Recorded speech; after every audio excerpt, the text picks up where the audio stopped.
En el siglo VII aparecen primero los eslavos, los pueblos eslavos aparecen en las estepas. Estos pueblos, estamos hablando del siglo VII después de Cristo. Antes hubo escitas, antes hubo pechengos, antes hubo ávaros, antes hubo suevos, pero la fusión que da origen a esta nación se va a componer de dos grupos. Un primer grupo que son los grupos eslavos, que están allí desde el siglo VII, y luego en el siglo X llega una invasión vikinga enorme. Los vikingos son muchísimos pueblos y van a estar en muchas partes, y los vikingos van a dar origen a una gran cantidad de naciones europeas. Entonces ellos tienen su propia historia de lo que van a hacer con los franceses y lo que van a hacer con los ingleses, y cómo ahí desarrollan toda una historia. Aquí viene una parte de los vikingos, que es el pueblo de Rus. Este pueblo de Rus, que es el que llega acá, va a establecer una fusión con los eslavos. Este pueblo de Rus es vikingo. Entre los vikingos hay muchas familias. Hay una familia que se llama los varegos. A los varegos los llamamos el pueblo de Rus. El pueblo de Rus entra en una fusión en ese momento con el pueblo eslavo. Decimos que es una fusión por varias cosas. Primero, porque 30 años después de la época en que se coincide la fusión, no hay evidencias arqueológicas diferenciadas de ninguna de las dos culturas. Primero. Segundo, porque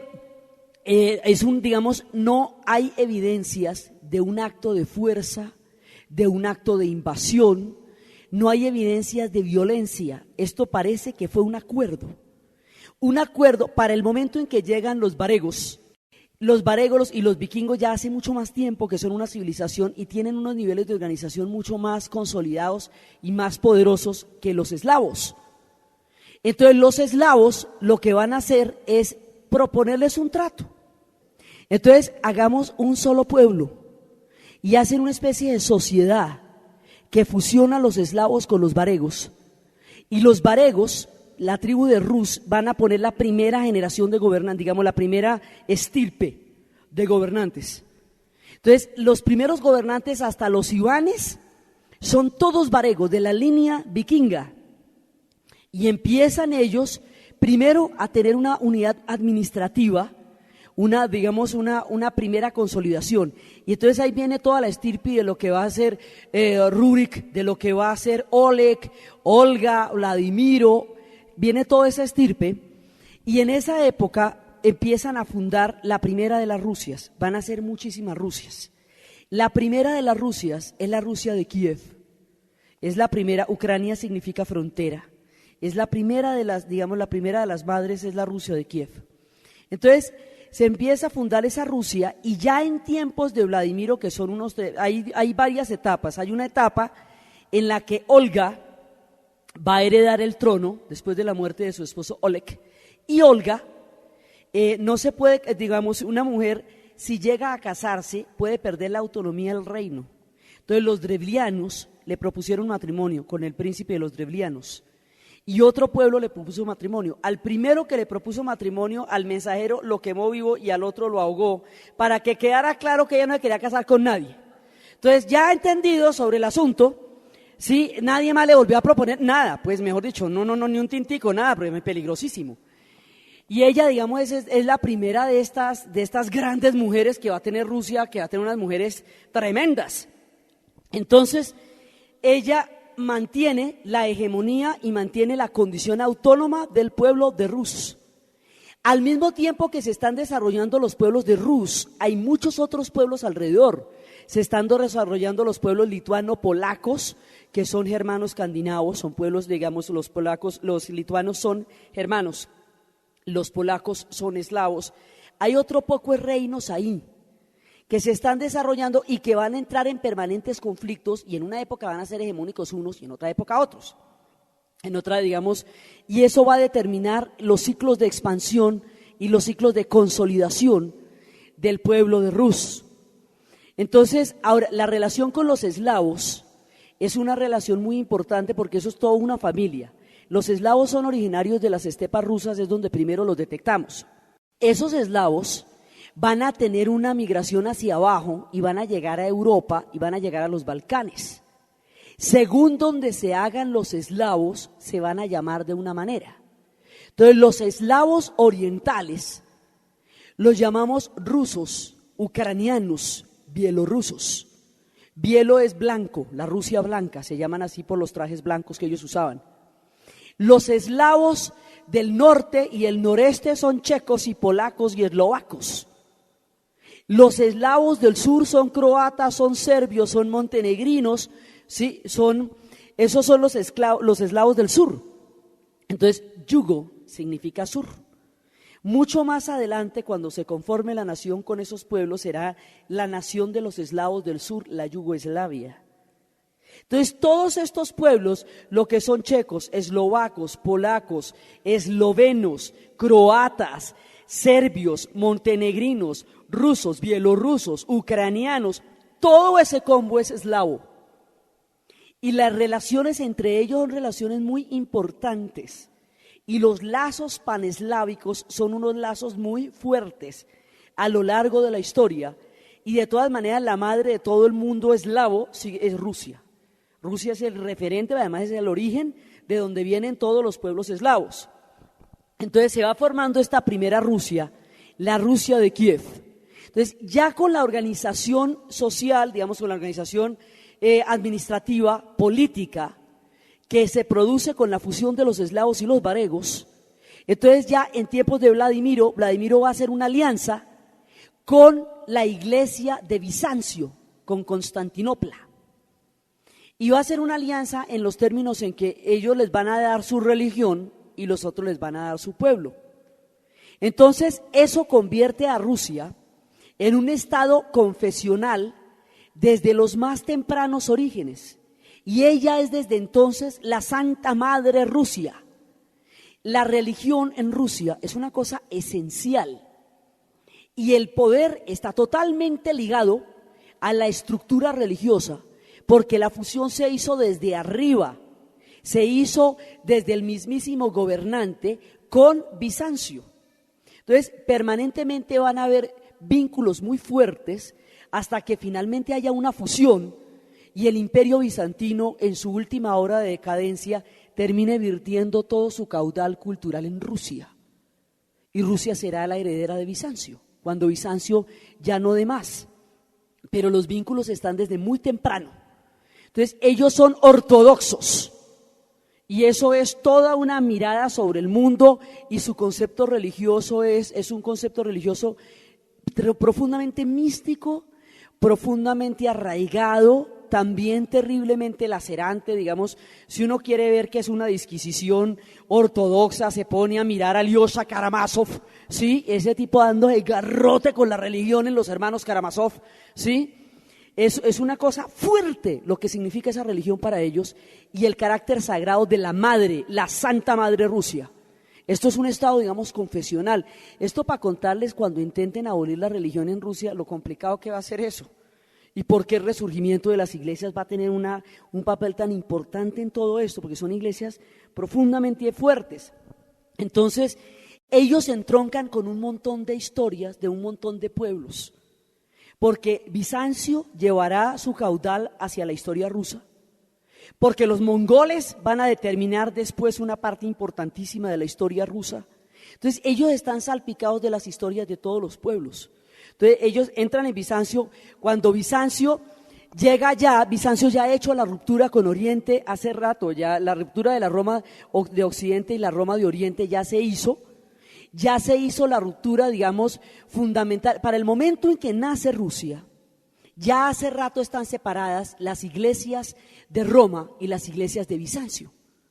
Entonces esa separación queda consolidada con el Sacro Imperio Romano Germánico. En el momento en que Carlomagno hace el pacto con el Papa, el Papa lo nombra emperador y él le da las tierras que les quitaron a los lombardos. Los lombardos intentaron atacar el papado romano, fueron derrotados por Carlomagno y por el padre de Carlomagno, y entonces se llegó a una fusión entre el papado y el emperador.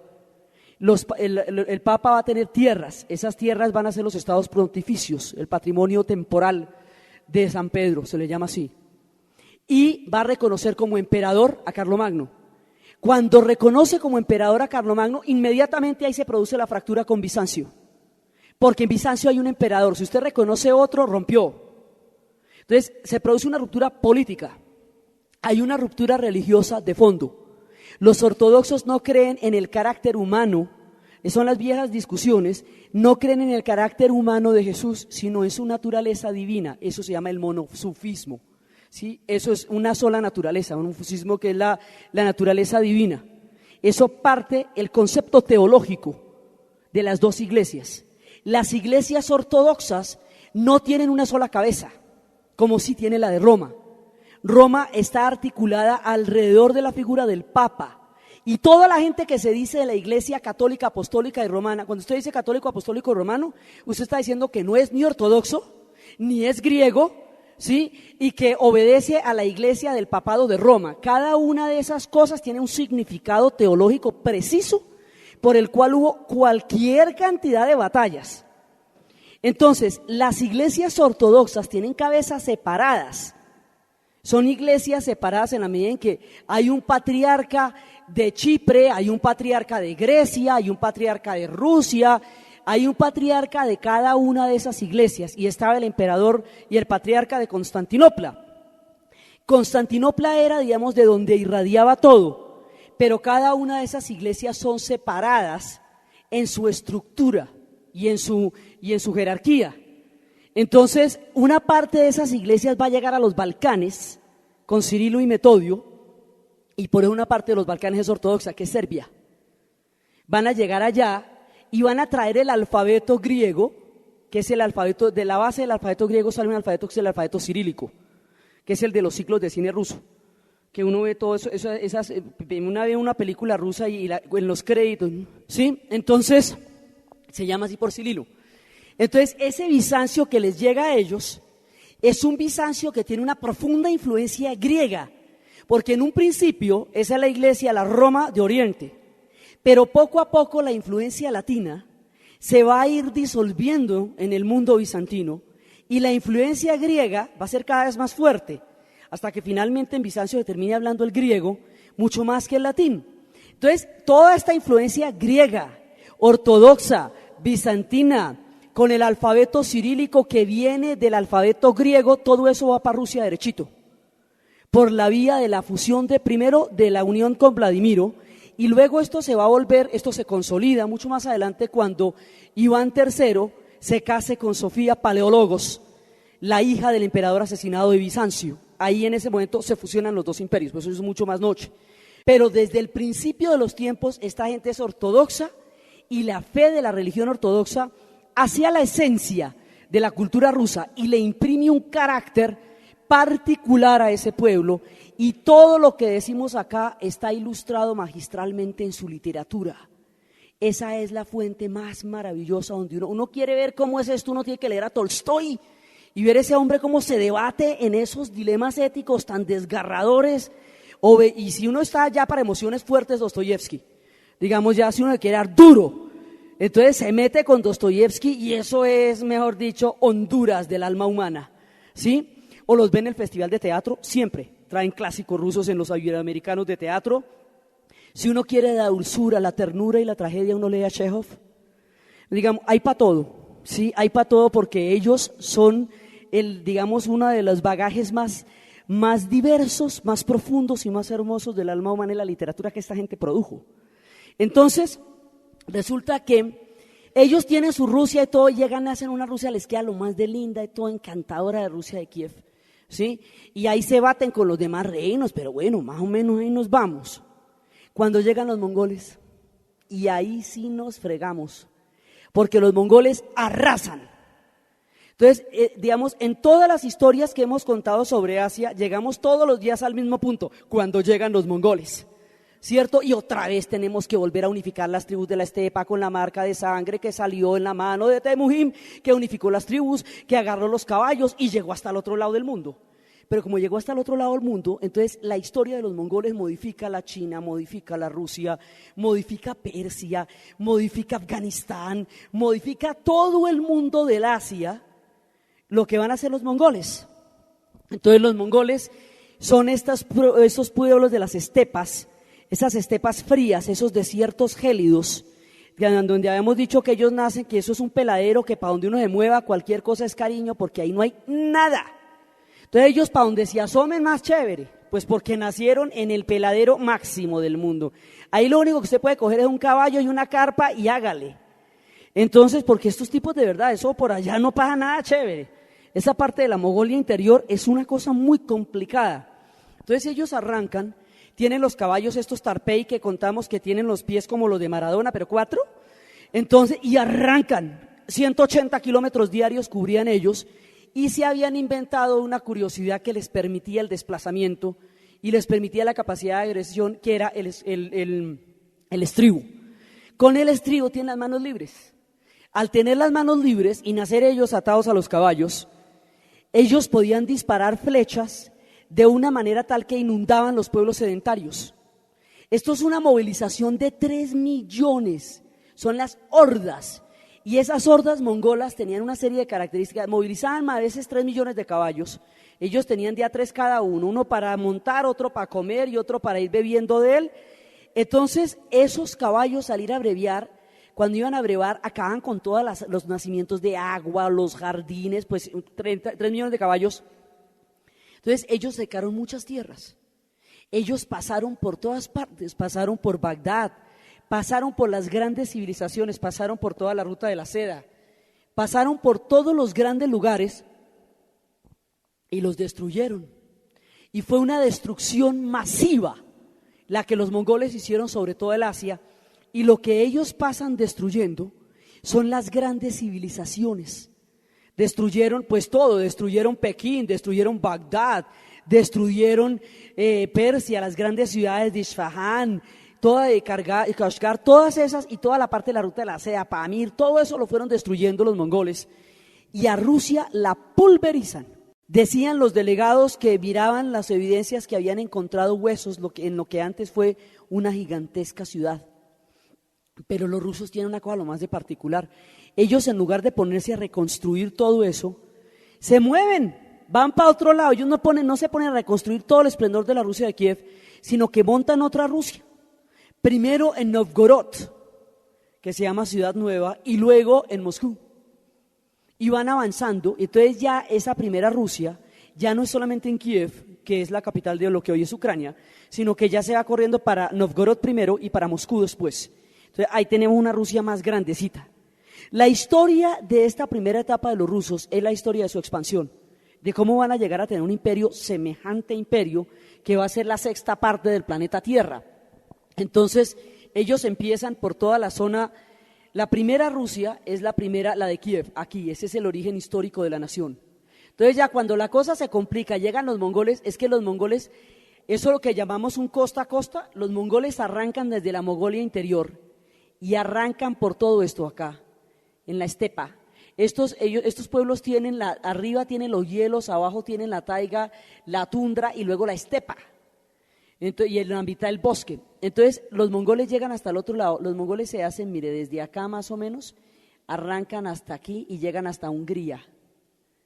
Y por el otro lado llegan hasta Japón. En Japón los van a vencer los grandes vientos. Del Japón van a hundir toda la flota. Pero todo esto lo van a recorrer los mongoles a caballo durante 4 siglos. Y aquí estaba la ruta de la seda, las grandes civilizaciones. Aquí quedaba todo lo que fue el mundo. Y esa pasada de los mongoles es la que va a producir la fractura entre el Asia y Europa, porque mientras los mongoles hacen todas estas maldades, Europa, cuando termina la era mongola, Europa ha entrado en el Renacimiento. Entonces Europa va camino a la modernidad, es una cosa muy particular. Después de que Europa estaba en palos, cuando aquí esta gente ya conocía la gran civilización, en el medioevo los europeos estaban en una situación de atraso histórico que no se puede comparar frente a lo que era el imperio persa y a lo que era el Islam, y frente a lo que era el reino Gupta de la India, ni a lo que eran los chinos, eso no se podía ni nombrar el mismo día. Pero hay un momento en que los mongoles arrasan el Asia y los europeos entran a la modernidad y los europeos van a empezar a mandar la parada después y los asiáticos se quedan detenidos en el tiempo después de toda la era mongola. Y ahí es donde se produce esa fractura entre los pueblos de Oriente y Occidente, porque los mongoles llegaron hasta Hungría y es en ese momento cuando se le muere el tío Abatú Khan y el tipo se devuelve donde no se le muere ese tío, estos tipos estarían quién sabe en dónde. Entonces se devuelven, porque a cada uno le toca su pedazo de mongol, ¿no? Entonces allá ese va a ser Batú Khan, ellos son kanatos, ¿no? Porque Gengis Khan, el nieto de Gengis Khan es Kublai Khan, que es el que va a llegar a la China. Hay otro tipo que se llama Uzbekán, y los que vienen de él, Uzbekán, son los uzbecos. Y el país que salió de ahí es el Uzbekistán, que hoy es un país donde queda la antigua y hermosa Samarcanda, queda en ese país, ¿sí? Entonces esos países donde hoy ahí los conflictos más grandes tienen las historias más bonitas y más legendarias, es una cosa increíble las vueltas que dan las situaciones en la historia. Entonces los mongoles llegan allá, los mongoles nunca se van, ellos se parchan ahí hasta que pasa el tiempo y finalmente son absorbidos por las civilizaciones que conquistaron. Pero ellos no se van de ninguna parte, lo que pasa es que se llaman distinto. Para encontrarlos en Rusia los llamamos simplemente tártaros, ¿sí? Y esos son los mongoles.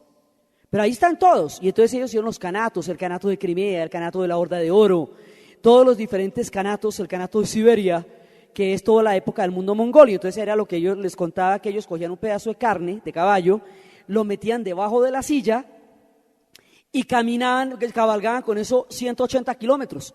Cuando terminaba la jornada de la tarde sacaban la carne y se la comían. Eso es un bistec a la tártara, ¿sí? Eso realmente es eso. Así era que la preparaban y ese es el origen de esa carne. Era de caballo y de mongol. Entonces llegan allá y destruyen todo. Ellos, eso que habíamos contado, que primero las torres de cráneos y luego las de ladrillos.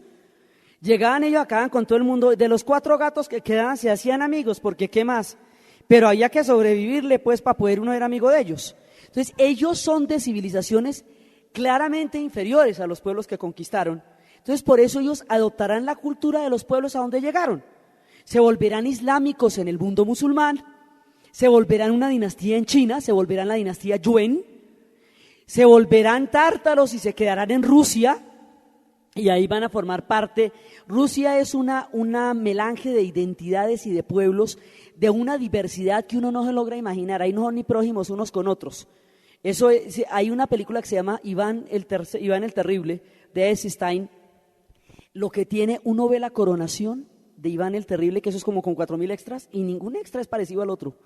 Ahí hay mongoles, hay monotes, hay la gente más rara, porque es que esas son todas las razas de la tierra las que tienen esos pueblos. Miren nomás las selecciones olímpicas, eso ahí, todo el mundo es distinto. Entonces, resulta que estos pueblos se van consolidando y llegan los mongoles ahí y mucho tiempo estancan a Rusia. Entonces, después de eso, Rusia logra recuperarse. Ahí hay una serie de héroes legendarios, porque hay un momento en que hay un ataque fulminante de los suecos en tiempos de los mongoles, y hay un personaje mítico que va a trancar el ataque. El tipo tenía la consigna de no retroceder, así que la batalla la hace de espaldas al río Neva. Lo hace de espaldas al río Neva para que sus hombres no puedan retroceder, porque detrás está el río y se ahogan. Entonces, ustedes, pues, que para adelante, porque ¿qué hacemos? Entonces, el tipo era así, un guerrero durísimo, y va a desarrollar toda una epopeya en los cuales lo salva de los suecos y lo salva de los caballeros teutones, que eran las órdenes cristianas que venían de la Germania, que eran ya los rezagos que quedaban de todo el mundo de órdenes militares que tuvo Europa durante el medioevo. Los últimos eran los caballeros teutones, que estaban bien arriba, y vienen los suecos y los caballeros teutones, y a los dos los va a derrotar este tipo, que se convierte para ellos en una figura mítica, Alexander Nevsky. Alexander Nevsky es un héroe nacional, porque es el tipo que derrotó a los teutones y que derrotó a los suecos, en tiempos en que los mongoles todavía extendían su dominio sobre Rusia. Entonces viene él, y después vienen los Ivanes, y hay uno que es Iván el Tercero, que es el grande, es el propio. Ese tipo, Iván, se va a casar con Sofía Paleólogos, la hija del emperador asesinado de Bizancio. Con eso sella la unión del mundo de Rusia con el mundo bizantino y llega toda la cultura de Bizancio a la cultura rusa. Entonces van desarrollando esto. Ahora, mientras tanto, estos tienen una cantidad de organizaciones. En un principio los campesinos eran libres, después fue que se instauró la servidumbre. En un principio los campesinos tenían instituciones de participación. Hay, digamos, como unos antecedentes de la época de Novgorod, en que el campesinado tenía otras condiciones de vida completamente diferentes a las que después tendrían. Son antiguos antecedentes de instituciones que ellos conocerían después. Pero llega la época de Iván. Iván sella esto. Iván es el heredero del Imperio Romano de Oriente. Por lo tanto, el tipo es un César. Y la palabra rusa para eso es zar. Entonces, él se vuelve zar. El primer zar es Iván el Grande, el propio. Y el tipo crea, ellos tenían todos un concepto de Estado y un concepto de gobierno impresionante, y había una clase, digamos, una especie de nobleza campesina que era terriblemente fuerte, que eran los boyardos. Los Ivanes van a destruir a los boyardos, les van a dar muy duro a los boyardos, Iván y su hermano. Su hermano, que es un tipo de un genio espantoso, es Iván el Terrible. Entonces, Iván el Terrible lo que tiene es que este tipo tiene 3 hijos. Uno de ellos era retrasado mental. El otro tipo era el que servía y el otro se rumora que había un tercer hijo que podía haber sido o no hijo suyo. Entonces va y mata al bueno y entonces le queda el retrasado. Y entonces después Iván, en un ataque de rabia, además porque Iván fue y amenazó al metropolitano, que era la estructura religiosa, ¿sí? El imperio, digamos, lo que era la parte ortodoxa, cuando estaba gobernando. Y eso usted no se puede meter con el metropolitano porque esa forma de poder en Rusia es muy importante. El tipo amenazó a los boyardos muchísimo, porque de niño sufrió una gran cantidad de maltrato a manos de los boyardos, y ese llegó a ser zar y se vengó de todos. Entonces, este tipo va a matar al hijo, al único bueno. Entonces, queda otro. Ahí las malas lenguas dicen que ese era también hijo de él. Otros dicen que ese era, y hay un personaje, digamos, que también es mítico ahí, que es Boris Godunov, que es el que va a gobernar en el momento en que muere Iván. Pero ahí hay un problema, porque se habla de un falso Dmitri y no es clara la legitimidad ahí. Y se habla de que este fue de los que mató al tercer hijo, y se le echa esa culpa a Boris Godunov, que mató al falso Dmitri. El asunto es que al morir Iván el Terrible, no queda una clara descendencia. Y al no quedar una clara descendencia, desaparece toda la rama vikinga, varega, del mando de la historia de Rusia. Ahí quedan ellos por fuera.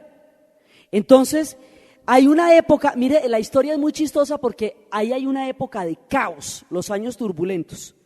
Entonces, eso en los libros de historia es un parrafito así de grande, ¿no? Dice, después de la muerte de Iván el Terrible vienen unos años turbulentos de caos. Entonces, eso suena chiquito, ¿no? En el párrafo así, uno dice, vívalos. Yo pensaba después cuando leía eso, y entonces todos estos años nuestros, ¿qué? Quedan en un parrafito así, y hubo unos años turbulentos. ¡Ah, qué maravilla! ¡Vívalos para que vea! Eso, por ejemplo, en la historia que dice 2 siglos de decadencia. ¡Ay, Dios mío! No, es que lo que pasa es que eso es visto en milenios, pero vaya y viva eso todas las semanas, óigame. ¿Cómo verían estos años turbulentos si con esta historia que les cuento, que es tan absolutamente alborotada en esa época, dicen que hubo años turbulentos? Pues hay que dar una cosa chiquitica, los años turbulentos. Uno dice, ¿pero qué serían los 80s y los 90s? ¿Sí? ¿20? De una generación, una vida, ¿cuántas son los años turbulentos? Ahí hubo años turbulentos. En los libros de historia, las épocas más dramáticas que vive la gente quedan confinadas en una frasecita así de grande, que en la historia de un pueblo que tiene más de 800 años ni pincha ni corta, pero si uno vivió ahí, pues dígame. Entonces, resulta que después de los años turbulentos, entonces se ponen de acuerdo, hay que nombrar una nueva dinastía, porque esto no puede seguir así. Además, esto desde los tiempos de Iván, esto ya va siendo una autocracia y esto va a tener una sola cabeza y eso tiene que seguir así. ¿Y cómo hacemos? Entonces, Iván el tercero Iván el cuarto, Iván el Terrible, se había casado con una mujer de origen Romanov. Y eso puede tener que ver que en 1613 sube al trono del zar un hombre que se llama Miguel Romanov. Y ahí empieza la dinastía de los Romanov. Es en ese momento que empieza con Miguel. Entonces, ya hay una dinastía que va a durar de 1613 a 1918. Grande esa dinastía, va a durar mucho tiempo la dinastía de Romanov. Y ahí es cuando empieza un periodo de florecimiento. Y esto se empieza a hacer grande y van apareciendo más y más Rusias. Y esos esplendores de la corte. Y esto se va volviendo una cosa de unos lujos que uno ni se imagina. Estos palacios de esta gente son unas cosas colosales. Y se va desarrollando todo eso. Entonces, ahí hay un ciclo de expansión que da las condiciones para que aparezca un tipo que diga, bueno, esto está chévere, pero aquí hay que organizar esto, porque si no organizamos esto, Europa nos traga. Nace un tipo que dice, los europeos nos llevan como 300 años de ventaja por todo el tiempo que hemos estado con los mongoles, porque los mongoles congelaron la historia de Rusia y sobre todo congelaron el nivel de evolución cultural, mental. Fue una época, digamos, como de estancamiento profunda, en la cual no se desarrollaron muchas cosas que venían desarrollándose en Rusia. Entonces, cuando se dan cuenta, los europeos dieron un salto cualitativo, que parece que los europeos hubieran pagado a los mongoles, porque les desbarataron toda la competencia asiática y les dejaron el mundo para ellos. El mundo es europeo desde los mongoles, desde cuando los mongoles acaban con el Asia. Entonces, resulta, y ahí es cuando los europeos se unifican, empiezan a crear los estados. Los mongoles duran de 1200 hasta 1400 y pico. Ese es como el tiempo, digamos, de reinado mongol. Entonces, el tipo que nace es un hombre enorme, enorme, era un gigante. Y era un tipo de una contextura absolutamente fuerte, de una voluntad de hierro, y se le llama, sin ninguna exageración, Pedro el Grande. Y el tipo era tremendo. Entonces el tipo dice, no, esta Rusia en este estado en que está era una Rusia totalmente atrasada, donde había unos palacios descomunales rodeados de unos que hoy llaman cinturones de miseria, y en esa época eran unas casas de barro. Era el contraste entre este esplendor casi mítico de lo derrochador, al lado de una pobreza terrible. Entonces este tipo mira aquello y dice, no, esto está grave. ¿Por dónde empezamos? A ver, empecemos por mirar cómo funcionan los europeos. Pin mandó un montón de gente para Holanda a aprender a hacer astilleros. Entonces, enséñeme cómo es que se hacen los barcos, cómo es que sabe. ¿Quiénes son los propios de todo? Ah, que los navegantes son holandeses, listo, para allá. ¿Cómo se visten estos manes? Ah, se visten de esa manera. Entonces se fue para Europa, miró a todo el mundo, llegó a la corte, afeitó a todo el mundo, les quitó los pantalones estos bombachos, los puso a vestirse como los europeos, pero a juro, esto era con látigo. Y andaba de tijeras cortando barbas por todas partes, y toda esa antigua imagen de los rusos, el tipo va borrando eso y a todo el mundo le pone pintas europeas, y todo eso porque el tipo ve que los europeos realmente se los van a tragar y que eso para Europa es un bocadazo, eso es un plato fuerte y que es cuestión de tiempo que se los vayan a tragar. Y si el tipo no moderniza ese estado, eso va a ser vasallo de Europa en minutos, porque Europa se está expandiendo y los primeros en notarlo van a ser ellos. Entonces el tipo dice, hay que salvar a Rusia de la amenaza de todos los europeos juntos, hay que modernizarla, pero ya. Y el tipo dice, bueno, ¿cuáles son los factores de atraso? El fanatismo, la superstición. Aquí hay un clero encallecido y sobre todo hay un linaje de antiguos señores parecidos al feudalismo, que son los boyardos, que son un factor de atraso tenaz. Entonces empieza a atacar lo que él considera los factores que impiden la modernización de Rusia. Entonces un día, pero él tiene unas anécdotas muy tremendas. Un día precisamente estaban antes de una batalla, y estaban los boyardos rezando de rodillas. Entonces dice, disparen, pero están rezando, pues por eso, disparen. Y pin, le pasaba por encima de los boyardos. Entonces, el tipo era de un enérgico. Entonces este tipo va desarrollando todo esto Y un día viene la gran batalla, la que va a definir la supremacía de Rusia, la batalla contra los suecos. Porque en el Báltico, ahí sí que dicen no caben los dos en el mismo pueblo, ¿sí? Hay la supremacía del Báltico, que es lo que va a definir la influencia y la hegemonía en la zona, o es sueca o es rusa. Sí, lo que pasa es que el Báltico a nosotros nos queda lejos, pero para ellos ese es un mar más importante. Entonces, lo que va a hacer este tipo es, bueno, primero ellos van a derrotar lo que va a hacer fundamentalmente él es que va a derrotar a los suecos en ese momento, y al derrotar a los suecos, toda la supremacía sobre el Báltico va a pasar a manos rusas. Eso le va a permitir a él sacar a Rusia para el Báltico. Rusia no podía salir al Báltico porque estaba taponada por los reinos lituanos. La Lituania, lo que era un reino que en una época era polaco-lituano, estaba taponando la salida de Rusia a Europa y taponando la salida de Rusia al Báltico. Y entonces él derrota a estos reinos, derrota a los suecos y saca a Rusia al Báltico y convierte la historia rusa en una historia europea. Rusia es un pueblo euroasiático y ese doble carácter determina muchísimo de su historia. Ellos tienen, como Turquía, tienen las paticas en los dos continentes, son pueblos euroasiáticos. Entonces la historia a veces les da por el Asia y a veces les da por Europa. Entonces el tipo estaba en la pelea contra los suecos y un día se acabó el hierro y se acabó. Y entonces dice, bueno, el próximo que hable tiene que tener una solución sobre cómo vamos a sacar hierro para hacer los cañones, para poder derrotar a los suecos. Y se queda el tipo así meditando y de pronto dice, la tengo. ¿Y cuál? Las campanas. Pero no, man, ¿cómo va a bajar las campanas? Las campanas, señores. Bajó todas las campanas de las iglesias y de los campanarios, las fundió, las convirtió en cañones y con eso derrocó a los suecos. De una.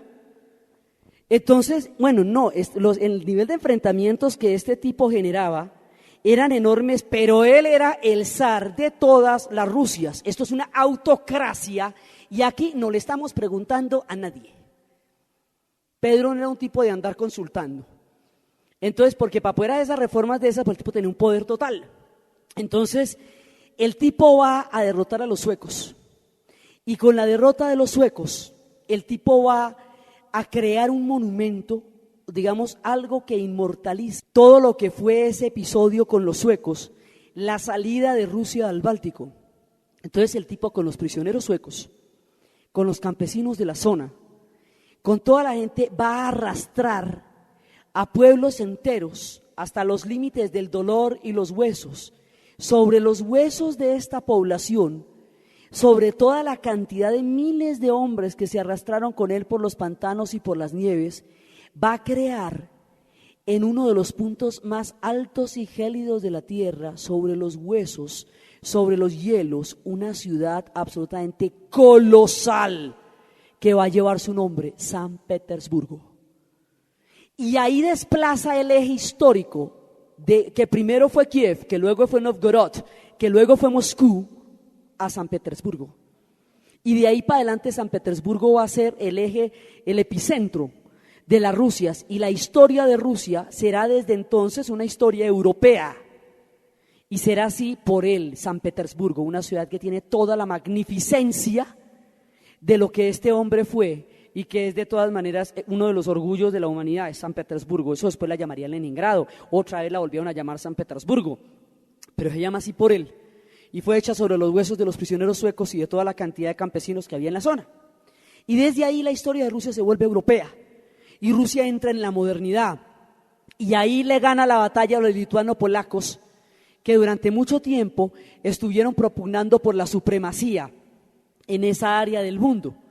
Entonces esto, digamos, para después cuando se los va anexando a todos, ellos tienen una historia diferente y tan antigua como la rusa, y nunca se van a sentir rusos, los lituanos.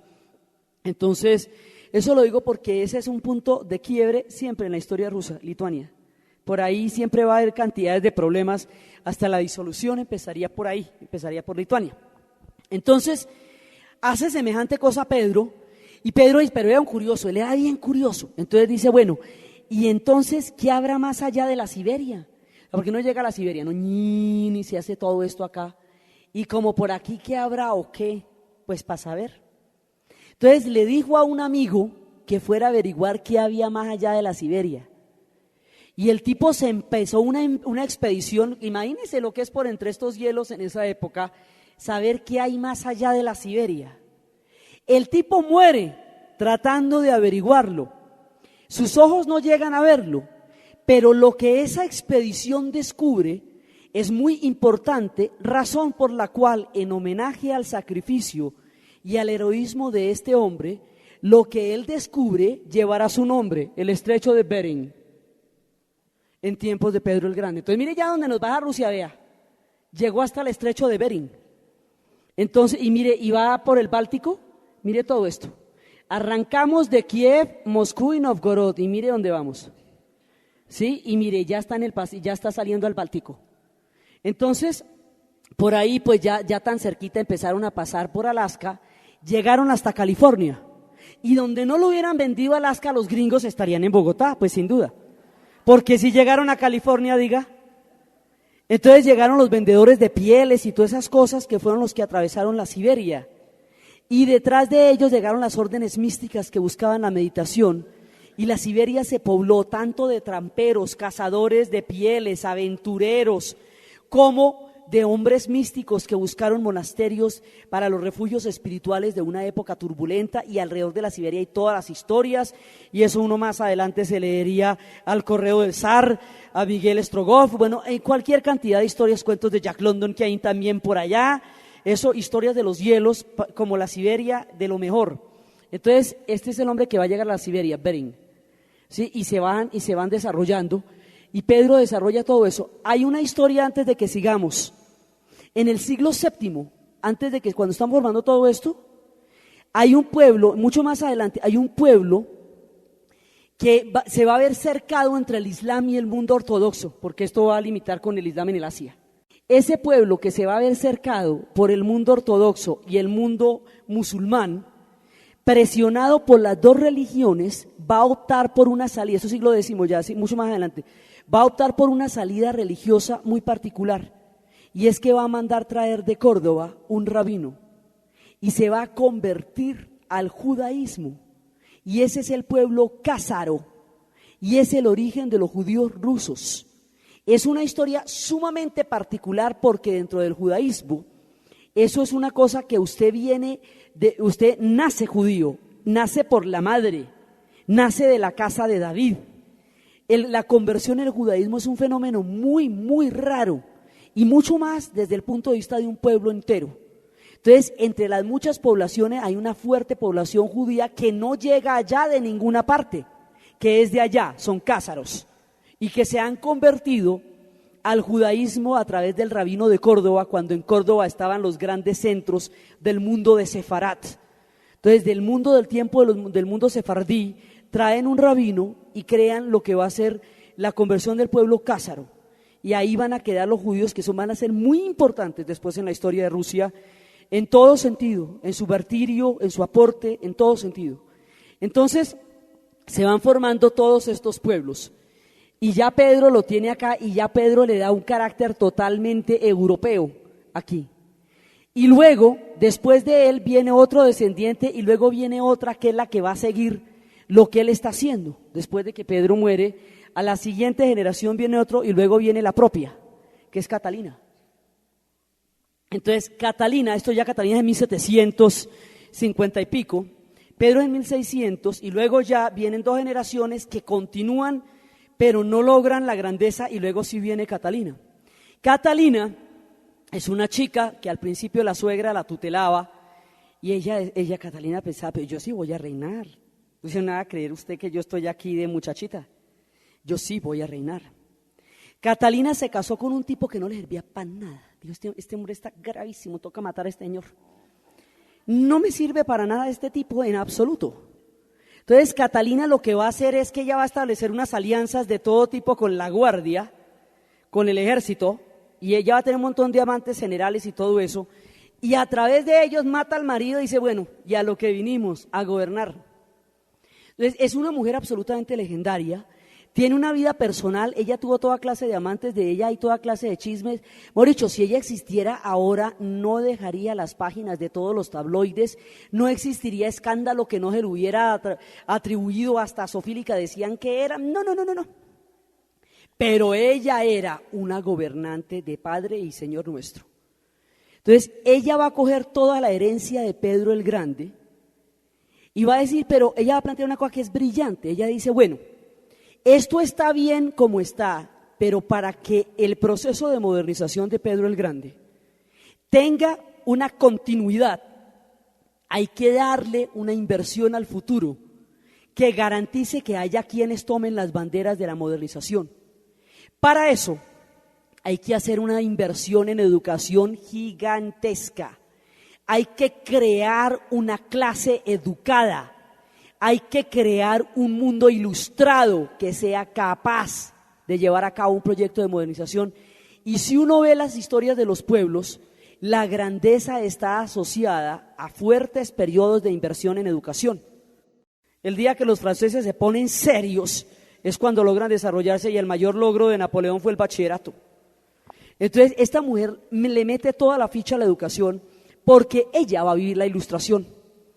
A ella le toca la ilustración. Ella invitó a Diderot, financió la enciclopedia, una parte importante de la enciclopedia la financia ella.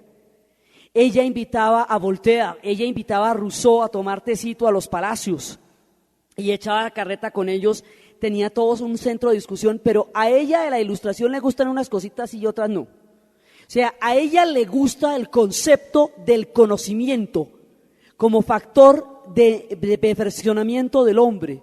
O sea, la idea de la ilustración, que es el conocimiento lo que mejora las sociedades, que es a través del conocimiento que los hombres se hacen libres, que el mundo es una espiral en dirección hacia el progreso, todo eso le parece a ella sensacional, de ataque.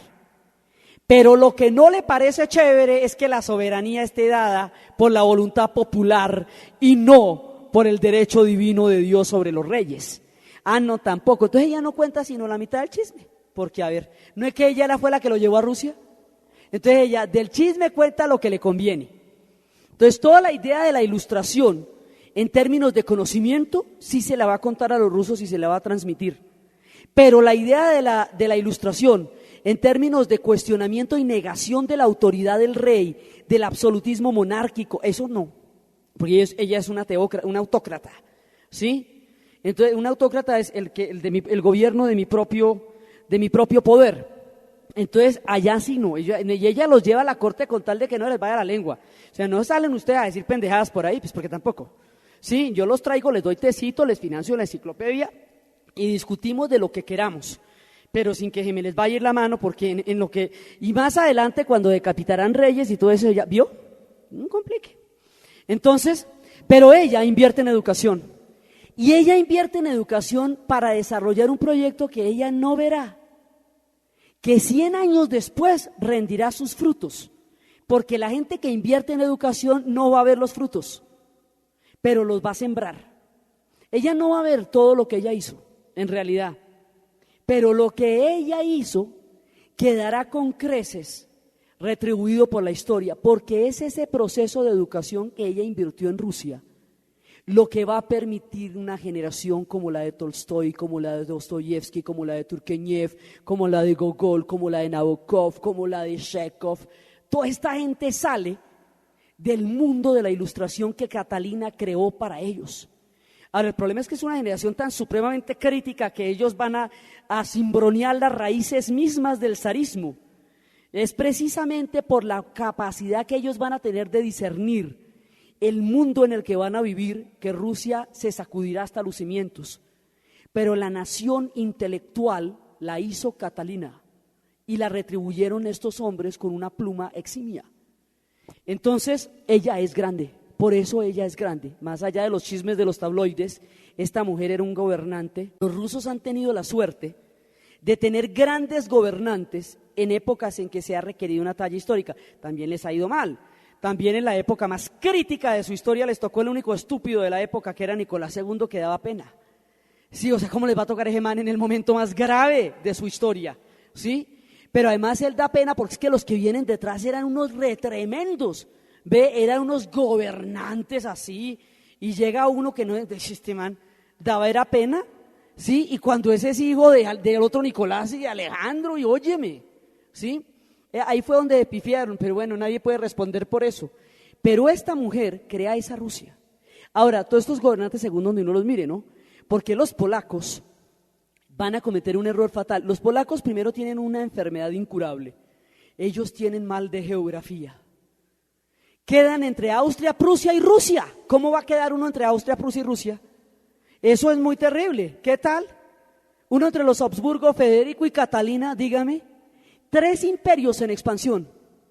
Y en la mitad queda Polonia. Entonces, Polonia va, pero cometen un error muy grave, es que ellos atomizan el poder. Entonces, en lugar de darle todo el poder a uno de los hijos, reparten las tierras por igual entre cada uno de los herederos. Y al repartir las tierras por igual, el poder se atomiza en el momento en que los demás pueblos se están consolidando o como imperios o como naciones. ¿Sí? Usted al lado de Prusia no puede tener un poder fragmentado cuando Prusia se está unificando y está empezando a parir lo que después será Alemania. Usted al lado de los Habsburgo tiene que estar bien paradito porque si no los Habsburgo le pagan por delante, pero sin problema. ¿Sí? El imperio más grande de la Europa central. Y la Rusia le tenía unas ganas a Polonia, tenían viejas deudas. Polonia les impidió la salida al mar durante 300 años. Polonia le hizo ojitos a los cosacos y a los mongoles cuando los fueron a invadir.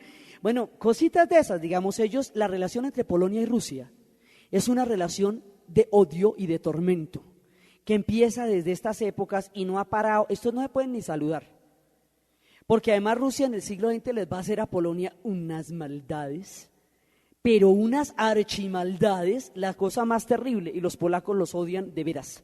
Entonces, hay varias rebeliones contra Rusia de parte de Polonia. Entre otras cosas porque también descaros, un día un amante de Catalina lo nombró rey de Polonia y le dijeron, no, mira Catalina, oye, no, respeto aquí, pero por favor, ¿cómo hacemos? Entonces, lo nombró un Estebanov, va y lo nombra y es que rey de Polonia, le dice, no, tú no estás ni tibia si crees que nos vamos a aguantar eso. Entonces hay varias rebeliones. A la tercera rebelión, Catalina disuelve a Polonia como Estado nacional y Polonia queda dividido entre Austria, Prusia y Rusia. Cada cual coge un pedazo y lo anexa a su imperio. Durante 150 años, Polonia no va a existir. Arranca en la época de Catalina y Polonia vuelve a existir después de la Primera Guerra Mundial, cuando Austria, Prusia y Rusia han caído. Cuando ya todos estos imperios se han desbaratado, entonces sí podrá existir Polonia, pero claro, eso era totalmente improbable que una guerra se los lleve a todos y quede usted con el cuellito afuera. Pero solo así pudo existir Polonia, y no por mucho tiempo, porque luego llegan y ¡pin! La cogen en la Segunda Guerra Mundial. Si luego ¡pin! Le ponen a Stalin encima. Esto hasta hace poquitico es que Polonia cuenta el cuento. Y es una tierra muy vieja, que llegó a ser además en los tiempos en que Europa estaba en el medioevo, el reino polaco era un reino, la Universidad de Cracovia era una universidad de las más importantes del mundo intelectual de la época. Y es una historia donde el judaísmo fue muy importante también porque ellos aceptaron a muchísimos de los judíos que venían huyendo de las persecuciones. Polonia fue un centro cultural muy importante y lo disuelven. Por eso, en aquella época, lo más subversivo y lo más terrible y lo más fuerte que usted podía tocar era la polonesa de Chopin, de Federico Chopin, ¿ve? Ese era el sentido que tenía la polonesa. Tocar la polonesa era estar invitando a la rebelión, porque era estar hablando del Estado polaco. Entonces, ese es el sentido que tiene la polonesa de Federico Chopin. Y Chopin es uno de los duros por el nacionalismo polaco. Toda esta gente que se ve tan aséptica en la historia está metida hasta aquí en los procesos de los pueblos que vivieron, de sus sueños, de sus nacimientos, de todo. Chopin era de los duros, de la época del sueño de una Polonia libre. Entonces Catalina disuelve Polonia. A ver, ¿y qué? ¿Y a ver, algún problema entre Austria, Prusia y Rusia? Estos repartos de los pueblos son cosa vieja. Y las imperias de la época los van repartiendo como les va apareciendo. Entonces, acaban con Polonia. Ella saca a Rusia al Mar Negro. Lo saca, que esa es la otra parte europea, al Mar Negro. ¿Sí? Y ella continúa el proceso de europeización de Rusia. Y va a tener, digamos, todo, de aquí en adelante, la historia de Rusia, desde Pedro y Catalina, la historia de Rusia va a tener muchísimo que ver con la historia europea. Va a ser ya una historia europea. Entonces, ella continúa eso. Después de ella vienen 2 Alejandros y 2 Nicolases. Entonces, uno de esos Alejandros es al que le va a tocar un pacto a orillas del río con un tipo que se llama Napoleón. Entonces Napoleón le dice a Alejandro: oye, ¿a ti te molesta que yo avance sobre toda Europa hasta aquí? Y el otro dice: pues no, si a ti no te molesta que yo avance sobre Lituania, Letonia, Finlandia, ¿sí? Entonces, sobre las Bálticas, incluida Finlandia. Los fineses son otro pueblo, ellos son otra raza, ellos son otra historia. Tienen ciertos lazos vikingos, pero ellos también son un pueblo particular, ¿sí? Y son los únicos, digamos, que no le tienen miedo a los rusos porque no tienen miedo al frío. Ellos pelean en la nieve. Entonces, los fineses, los finlandeses entran ahí por derechas, hacen el pacto de no agresión entre Alejandro I y Napoleón. Alejandro queda convencido de que Napoleón se va a quedar quieto y va a estar hasta ahí, y que, mejor dicho, primero porque tiene tajada que sacar para él, y ese pacto les conviene a ambos porque ahí es un miti-miti grande, sí, porque eso ya le consolida el pedazo de Europa que le faltaba, que es todo el Báltico, ahí sí les queda a ellos. Y segundo, porque pensó que al satisfacer los intereses de Napoleón y los suyos propios, Napoleón no tendría como para qué meterse en Rusia, semejante peladero tan frío, pues no, él no creyó que fuera necesario meterse en Rusia, y la verdad uno se piensa, como para qué necesitaba Napoleón meterse en Rusia. Pues se metió en Rusia después de que firmó un pacto de no agresión, y va y se mete en Rusia, y entonces ahí él da la orden, Alejandro da la orden, que luego daría Stalin, y Napoleón va a quebrarse en Rusia como se quebraría Hitler, en condiciones idénticas, después de un pacto de no agresión en el que se repartieron los mismos territorios, porque mucho tiempo después, cuando se hace el pacto de no agresión entre Stalin y Hitler, es la misma vaina. ¿Te molesta que avance sobre Polonia? Para nada. Si a ti no te molesta que yo avance sobre Lituania, Letonia y Estonia, la misma, ¿no ve? Entonces, pero es que es igualito. Haber echado una miradita a un librito de historia antes, todo el quiebre de la campaña napoleónica fue el mismo quiebre de los soldados rusos en Stalingrado, fue el mismo quiebre de todo. Entonces, además, solo los finlandeses pueden derrotar la única arma que es el arma más grande que tienen los rusos en toda esa época, el general invierno. 40 grados bajo cero soporta esta gente. Y los franceses en todo caso son mucho más mediterráneos, ellos no aguantan esas temperaturas. Entonces Napoleón se va metiendo y el zar da la orden, tierra arrasada. La orden de tierra arrasada es que usted quema todo lo que no puede llevar y echa para adentro, Ahora usted tiene que querer al padrecito zar como para poder hacer eso. Los zares tienen una figura, un simbolismo paternal, un simbolismo totalmente sagrado para el pueblo ruso. Es una relación muy fuerte la que existe entre el zar y su pueblo. Pues para que usted le pare bola al zar, queme todo y se vaya para adentro. A usted no le están diciendo adentro qué le van a dar. Eso no es importante, es que no vamos a dejar que Francia invada Rusia. Entonces, le pasa exactamente lo mismo que le va a pasar a los ejércitos alemanes. A medida que usted se mete para acá, no encuentra nada porque la tierra está arrasada. Entonces, al estar la tierra arrasada, usted cada vez está más lejos de las líneas de abastecimiento. Y un ejército cuando no está cerca de las líneas de abastecimiento se muere. Entonces van entrando, cada vez están más lejos y ya arranca el invierno. Cuando se van a devolver, ya ha muerto casi todo el ejército, los cañones hundidos en la nieve, derretidos, y mientras Napoleón se devuelve de semejante derrota, Europa se alcanza a reorganizar para poderlo esperar en Waterloo. ¿Ve? Entonces la campaña en Rusia descalabra totalmente a Napoleón y le da tiempo a los demás pueblos europeos para volver a tomar aliento y reorganizarse y estarlo esperando ya para la derrota final. Todo eso se ve en las estaciones de metro. Uno sale de Austerlitz y llega a Waterloo, ¿sí? Entonces todo se ve en las estaciones de metro. Ahí están las grandes batallas, las derrotas, las humillaciones, todo son hoy día estaciones de metro. Entonces resulta que esa es la quebrada más grande, y estando en esas épocas se presentó una batalla que fue lo suficientemente asquerosa como para darse uno cuenta de lo terrible que es la guerra. En esa batalla va a participar un hombre de una exquisita sensibilidad, que viendo los horrores de la guerra, va a escribir un recontratratado de lo que significa eso. El hombre se llamaba León Tolstoy y lo que escribe es La guerra y la paz. La escribe porque él participó en la batalla de Bordino, en la batalla de las guerras napoleónicas, y es por eso que él escribe La guerra y la paz.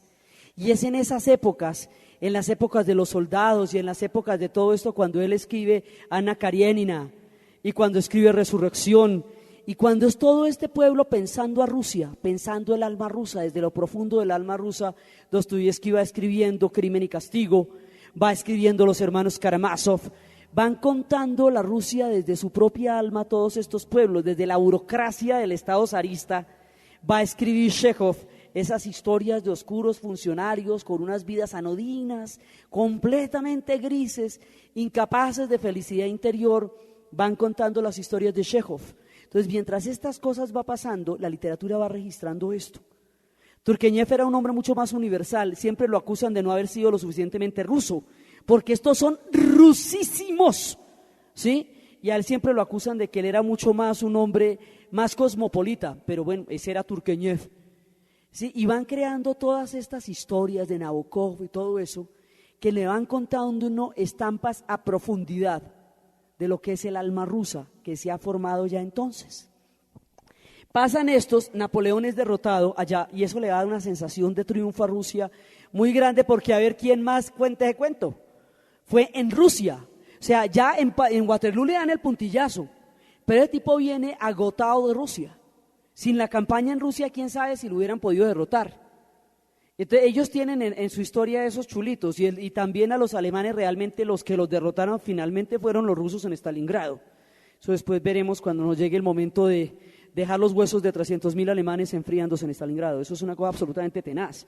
Entonces resulta que después de eso viene el otro Alejandro II, y estos tipos, ahora esto de las dinastías lo decimos a grosso modo porque esto es muchísimo más detallado, entonces ahí hay mucho más. Pero la idea es cómo se van expandiendo. Entonces, estos tipos, esos dos Alejandros, con el otro Nicolás, porque el tercero la embarró. Entonces tenemos Alejandro I, Alejandro II, Nicolás I, y luego sí Nicolás II, que es el que le va a tocar la revolución. Estos tipos van a coger y van a avanzar sobre unas repúblicas que quedan entre el Cáucaso, sobre los montes Cáucasos, entre el Mar Negro y el Mar Rojo, y el Mar Caspio. A esas repúblicas las vamos a llamar las transcaucásicas, porque quedan en el Cáucaso y son Georgia, Armenia, Azerbaiyán. Luego el otro tipo, que este ya es Nicolás, un pedazo del final del reinado de Alejandro, del comienzo de Nicolás I, sí, va a coger 5 repúblicas pobladas por descendientes de los mongoles, que en otra época eran los canatos de la Horda de Oro, que una de ellas la pobló un tipo que se llamaba Uzbek Khan, y en su nombre se llaman los uzbecos, y va a montar sobre el mapa de Rusia 5 repúblicas. Esas 5 repúblicas son Kazajistán, Tayikistán, Uzbekistán, Kirguisia y Tayikistán. Son las grandes repúblicas. Entonces, ¿cómo nos queda esto? O sea, ya todas las Rusias, digamos, es para completarlas. Hay una Rusia eslava, que es la madre. Esa Rusia eslava está formada por rusos, ucranianos y bielorrusos. Esa es la propia, son los eslavos. Hay una Rusia báltica, que está formada por Lituania, Letonia y Estonia, que fue la que cogió Alejandro en el pacto con Napoleón. Hay una Rusia transcaucásica, que está formada por Georgia, Armenia y Azerbaiyán. Azerbaiyán es musulmana. Y hay una Rusia centroasiática, que está formada por Tayikistán, Uzbekistán, Turkmenistán, Kazajistán y Kirguisia, que es la centroasiática. Esas son todas las Rusias. Entonces, cuando usted dice el zar de todas las Rusias, pues es ese combo de Rusias. De ahí, voluntarios y eslavos no son sino 3. Los demás fueron pueblos anexados por los procesos de expansión del imperio. Nadie fue invitado allá. ¿Te provoca participar en mi proceso de expansión como imperio? ¿Te gustaría? Mira, tenemos aquí un espacio en el Asia buenísimo. No, esto fue a lo bestia. Entonces, ¿qué pasa? Que esta diversidad forzosa, unida por un Estado y un ejército zarista tenaz, es muy inestable porque no tiene una cohesión cultural por dentro. Esto todo el mundo es distinto, ¿sí? Lo que pasa es que el Estado zarista no da para que usted piense o no piense si quiere o no formar parte de esto. Esto no es voluntario, a nadie le preguntaron. Entonces, el Estado zarista mantiene la cohesión de su imperio por la fuerza de su ejército. Cuando el Estado zarista hace crisis, cuando en tiempos de Nicolás I, todo el mundo iba a coger por su lado, la revolución bolchevique va a reencauchar el proyecto de todas estas Rusias, ¿sí?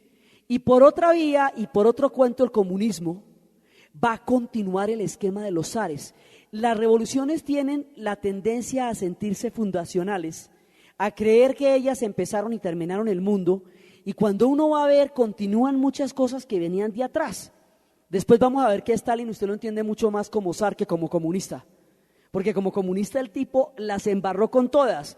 Como zar hizo lo que tocaba. Cuando el tipo llegó allá, Iván y todos de palmadita, oye, José, te portaste como todo un zar, ¿sí? Entonces, mientras que la Internacional le decía, oiga, man, ¿usted qué hizo ahí? ¿Sí? Entonces depende por donde uno lo mire. Si uno lo ve desde el punto de vista de la Santa Madre, él todo lo hizo por la Santa Madre, ¿sí? Entonces, van a coger esta Rusia y luego la revolución, como el comunismo es un discurso supranacional, no cree en los estados nacionales y suprarreligioso, entonces logra pasar por encima de las religiones y de los estados y reencaucha y coge esto, digamos, estos pueblos van a quedar bajo un puño de hierro, que primero es el estado zarista y luego es el estado soviético. Pero la misma composición de estos pueblos hace que se tengan que disolver porque no son ni prójimos los unos de los otros. No los une nada sino una fuerza central que está determinada por un nivel de represión muy alto.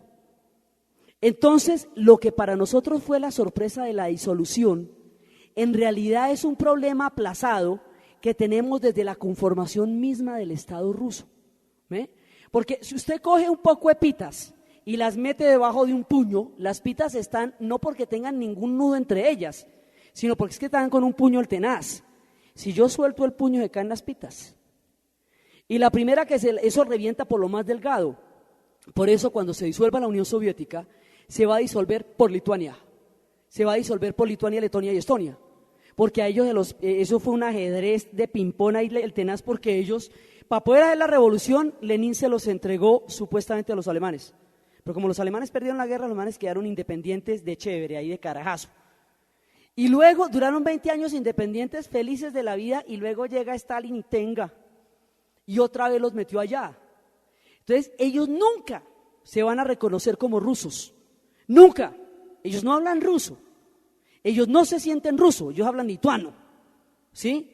Lo que pasa es que Rusia va a tener una política que se llama de rusificación, que consiste en emplazar grandes cantidades de población suya en todos estos territorios para hacer que predomine el idioma ruso, para llevar a cabo la cultura rusa, para neutralizar la cultura nacional de cada uno de esos pueblos y hacer que esto sea un proyecto ruso, y eso lo va a seguir haciendo la revolución exactamente igual como lo hacían los zares.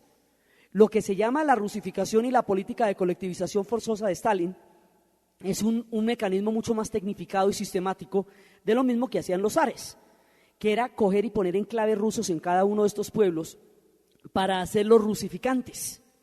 Entonces, estos tipos están con todo el mundo y hay un momento en que van a avanzar sobre los Balcanes ya y le dicen, no, ya no más. Entonces las potencias europeas chillan y dicen, no, pero quieto ahí, hombre, pero usted sí qué cosa, oiga, no se puede uno mover, mire dónde va. Entonces, en una época Bismarck les decía que Rusia no tenía futuro en Asia, no tenía futuro en Europa, porque en Asia ella era la civilización, en Europa solamente podría pescar nihilismos y otras enfermedades del alma europea. Entonces le decía, usted qué es en el Asia, que allá usted es la civilización. Y cuando ya va para allá, lo más de bueno, la paran y esa es la guerra de Crimea. En la guerra de Crimea es cuando los turcos y los ingleses paran a los rusos, porque ya los rusos iban para los Balcanes y uno arrancando de Siberia para los Balcanes, hágame. Entonces ahí la paran y es en la guerra de Crimea donde aparece la mujer de la lámpara. Y la mujer de la lámpara era una mujer que entraba entre los heridos y pedía el favor de que la dejaran asistir a los heridos y que fue dándoles alivio y sistematizando la manera de atenderlos. La mujer de la lámpara la conocen como Florence Nightingale y ella reglamentó la enfermería como profesión en la guerra de Crimea. Ella y Clara Barton son las dos mujeres que hacen que la enfermería sea una profesión, la enfermería, la atención a los heridos en la guerra. Entonces, siempre porque ella pasaba por las noches en los corredores visitando a los heridos con una lámpara, por eso la llamaban la mujer de la lámpara. Entonces, ahí en la guerra de Crimea es que aparece por primera vez una mujer ejerciendo el oficio de enfermería. Entonces, en Crimea los paran y les dicen, bueno, no, tampoco no. Esto ya, mejor dicho, no se puede, esto ya es el descaro. Los tipos ya iban para los Balcanes. Ahora, hay una cosa que es muy importante para todas las historias. Esta gente, los rusos y los serbios, son llavería, carne de tu carne, son uña y mugre. Los rusos y los serbios son parte de una misma historia. Los límites del imperio ruso van a llegar hasta Serbia. En todas las actitudes políticas y diplomáticas donde hay un asunto con Serbia, ojo a la posición de Rusia, siempre. Rusia respalda a Serbia en lo que sea, para la que vaya, siempre.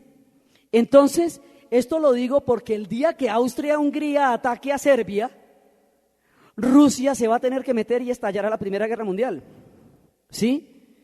Porque lo que es con Serbia es con Rusia, siempre. Ahí son eslavos, son paneslavos, son ortodoxos, la mayor influencia serbia es Rusia. Eso, digamos, es una cosa muy entrañable, muy esencial la que hay entre esos dos pueblos, que siempre va a hacer que la política del uno esté siempre interrelacionada con la del otro.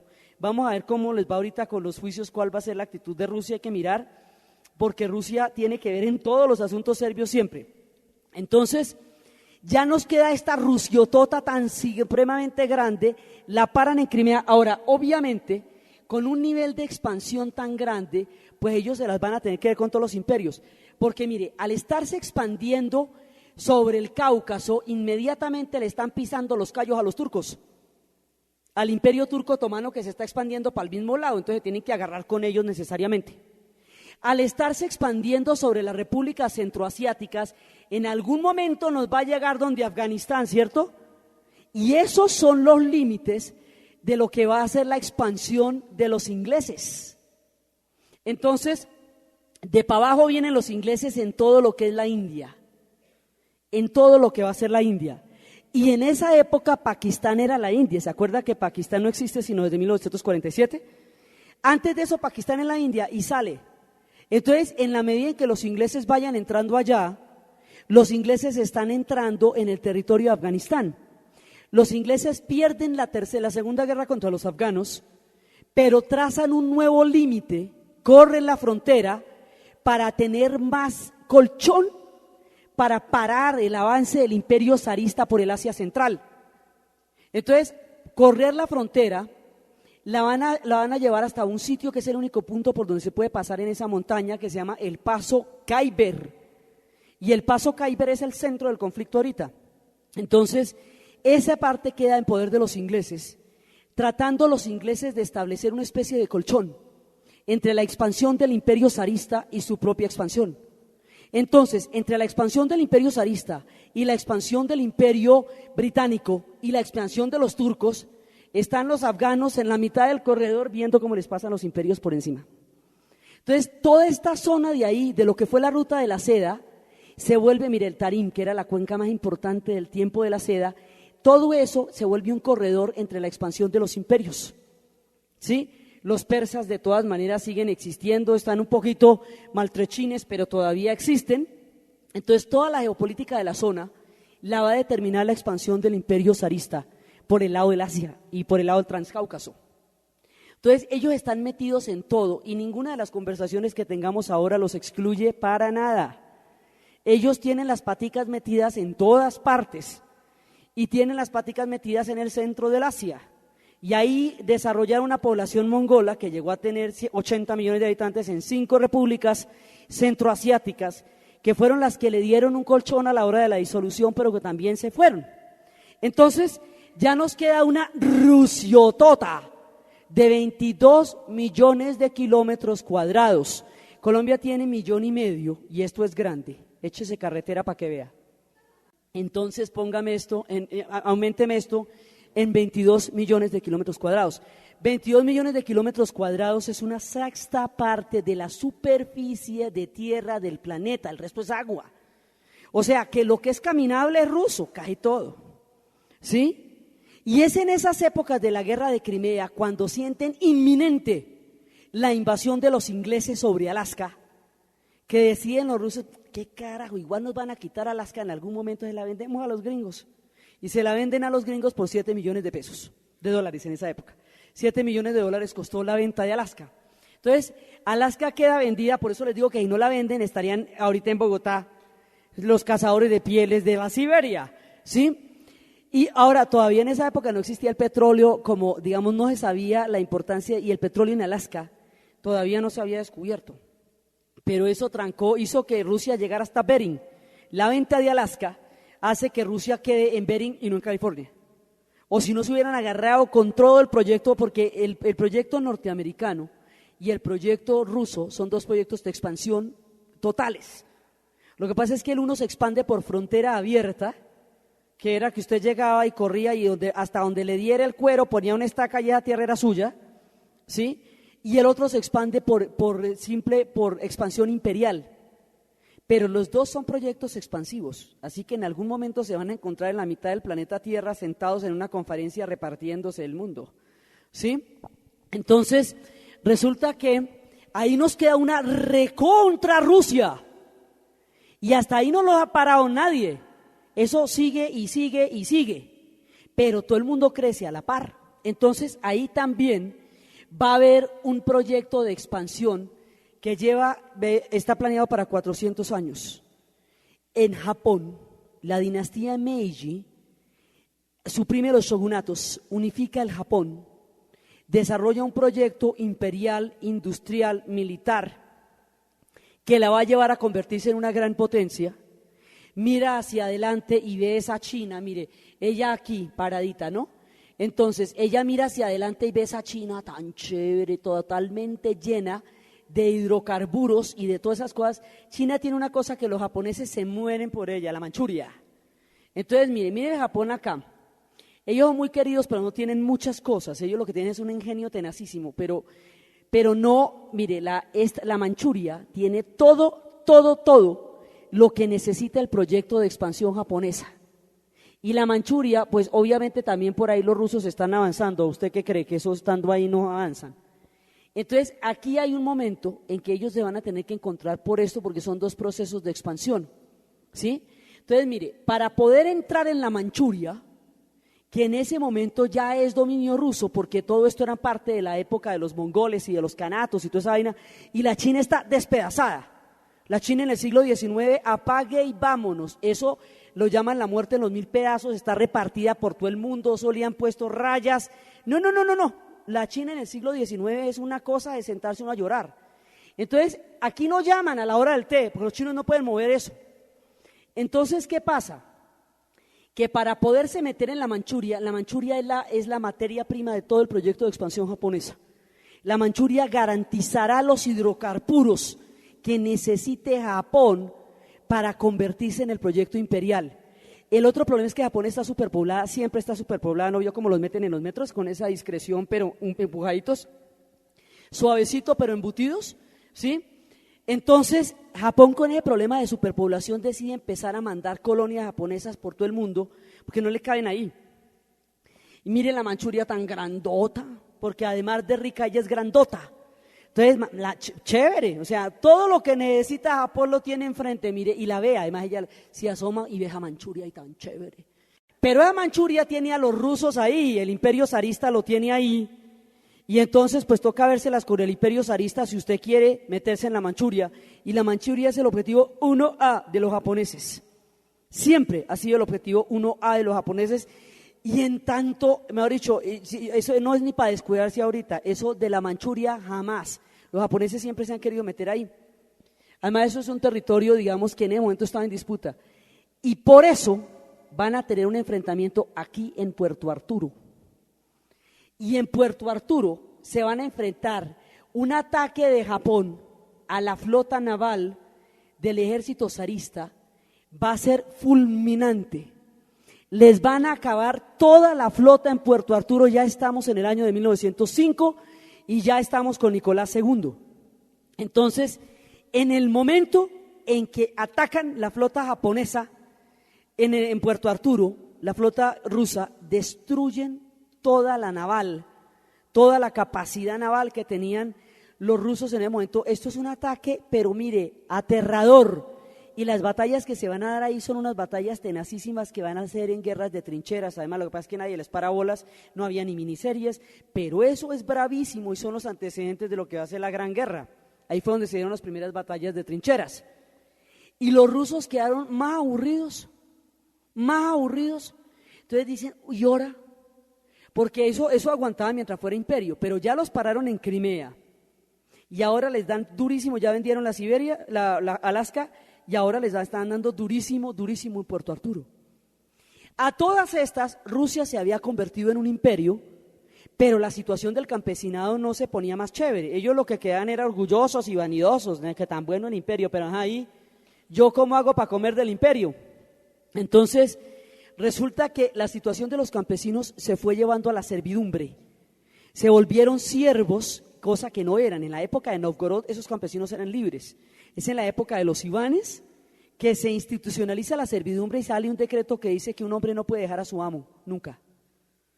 Es más, ellos después de los mongoles, la situación de los campesinos entra en un retroceso como de para acá, mientras los europeos empiezan las rebeliones campesinas, la liberación, los burgos, toda la, digamos, lo que va a ser otra manera y el feudalismo desfallece en Europa, se afinca en Rusia. Entonces, Rusia después de la era mongola va a desarrollar relaciones con los campesinados que son dignas de la peor época, de la más oscura servidumbre europea.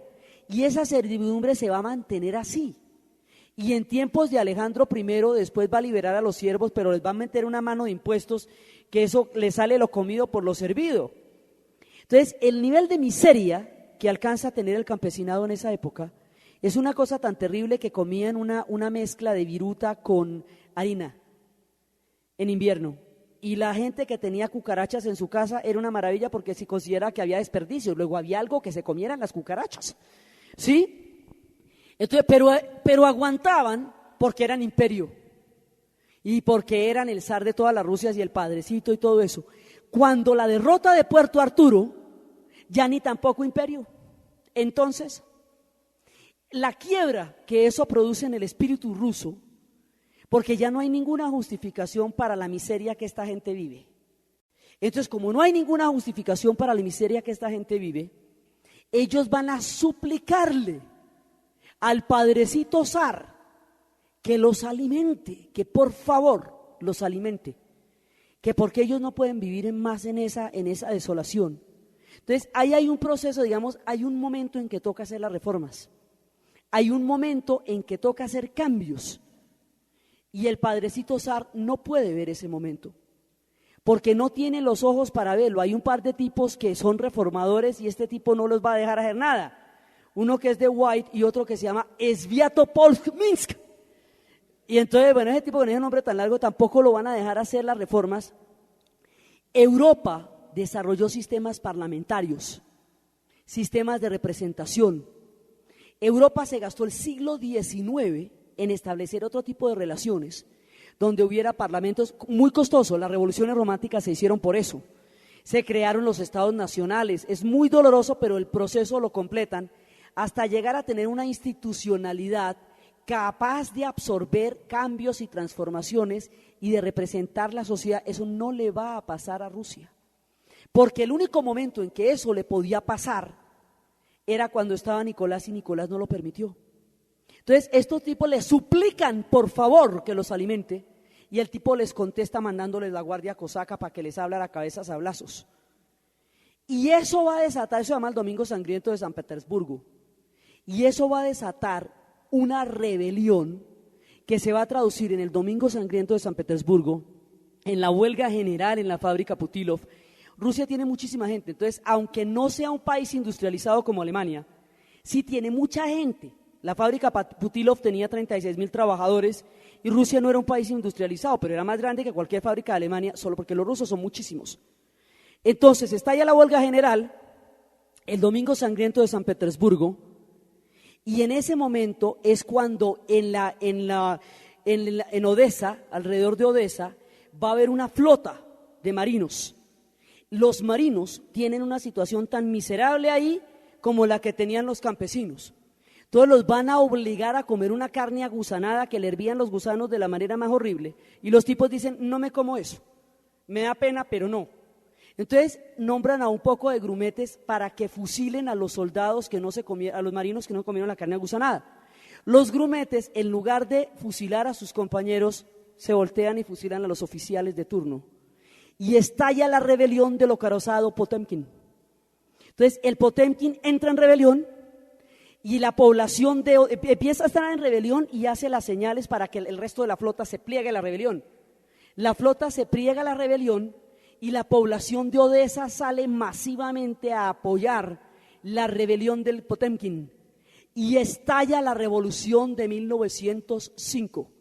La revolución de 1905 es el laboratorio general de la revolución de octubre, es donde se forman las bases de la revolución de octubre, es donde aparecen los protagonistas, es donde se declara la situación y es lo que vamos a ver la próxima vez, cuando en los albores del cambio de los imperios, Rusia se ve sacudida hasta los cimientos, en una era turbulenta donde un hombre totalmente estúpido estaba gobernando un imperio de telenovela con una mujer enloquecida por Rasputín, en una historia que de frivolidad da pena, en el momento más terrible de la historia de Rusia. Y el desenlace de eso va a determinar en su totalidad, de principio a fin, la historia del siglo XX. Y eso es lo que vamos a ver dentro de 15 días. Gracias.